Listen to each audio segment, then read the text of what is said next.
Vprašanje takojšnjega umika seveda zdajle ni več aktualno, ampak skorajšnjega pa seveda prav gotovo. Jeseni bo analiza, tudi tale obisk je najbrž dal kakšna izhodišča, v kakšno smer? Da, najlepša hvala za vprašanje. Ta obisk je bil predvsem namenjen za dve stvari. Najprej seveda čestitke našim vojakom za ob dnevu državnosti in tudi ta okvir spada ta obisk. Pomembno strokovno noto pa daje predvsem z vidika pobiranja izkušenj in informacij, kako naš slovenski prispevek v ISAF-u tukaj zelo dobro sprejeti med domačini.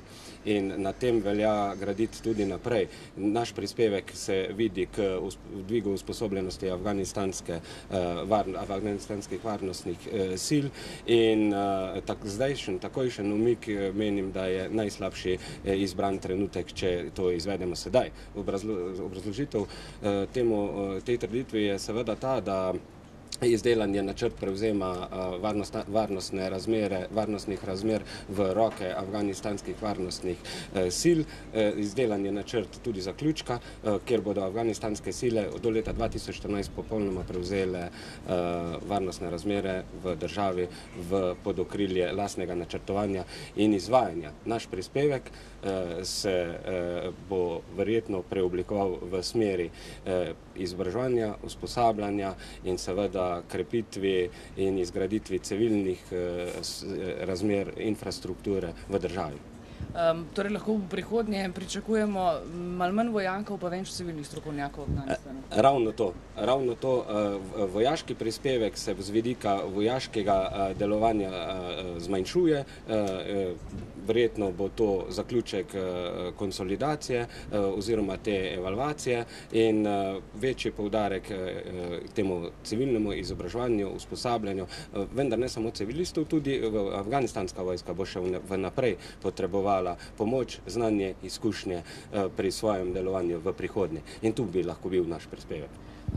Civilni strokovnjaki, z katerih področji imate kakšen nabor že doma? Nabor civilnih strokovnjakov je. Nazadnje, ko smo delali pregled, je bilo nekaj več kot 30 takšnih civilnih strokovnjakov, ki so usposobljeni najprej seveda za delovanje v okviru misije, ker so vendarle pogoji tukaj drugačni kot doma. In drugo, kar je pomembno, da imajo civilna znanja, ki so tukaj potrebujejo. Velik spekter znanja.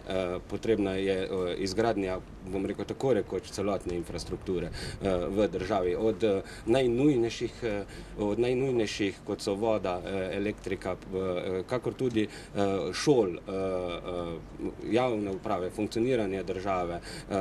Na področju kmetijstva vemo, da Afganistan ima veliko priložnosti na določenih območjih k krepitvi kmetijskih pridelkov in živinoreje, bom rekel. A pa je pripravljenost tehle Afganistancev na take projekte je, ali bi, da jim nekdo pamet soli, zelo po domače rečem, ali bi denar radi imeli? Ja, poglejte, srečali smo se z guvernerjem province Herat. Zelo veliko navdušenje je z vidika njegovih načrtov razbrati, kako v prihodnje. Pomembno se mi zdi to, da so afganistanske oblasti spoznale, da je potrebno pričeti z najosnovnejšim nivojem izobraževanja, usposabljanja in na to k graditvi infrastrukture v njihovem okolju. Zato so pripravljeni sprejeti tudi pomoč mednarodnih drugih strokovnjakov. Seveda moram pa poudariti, da tako kot Slovenci znamo, smo tudi tukaj v Afganistanu zelo dobro sprejeti. Sicer, to se pravi, lahko pričakujemo vsaj še 2 kontingenta zagotovo. Zdaj, ta trenutek imamo v Sloveniji veljaven sklep vlade iz leta 2009, kjer nam nalaga 4 rotacije OMLT-jev in kjer je predviden zaključek leta 2012. Kakšen bo vpliv teh OMLT-jev in kakšno bo delo OMLT-jev tukaj v Afganistanu in kakšno bo delo naših vojakov v Afganistanu, je pa naša odločitev.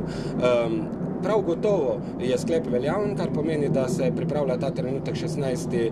kontingent ISAF-a slovenskega za napotitev konec meseca oktobra in na to imamo še sklep za 17. kontingent, ki se bo zaključil leta 2012.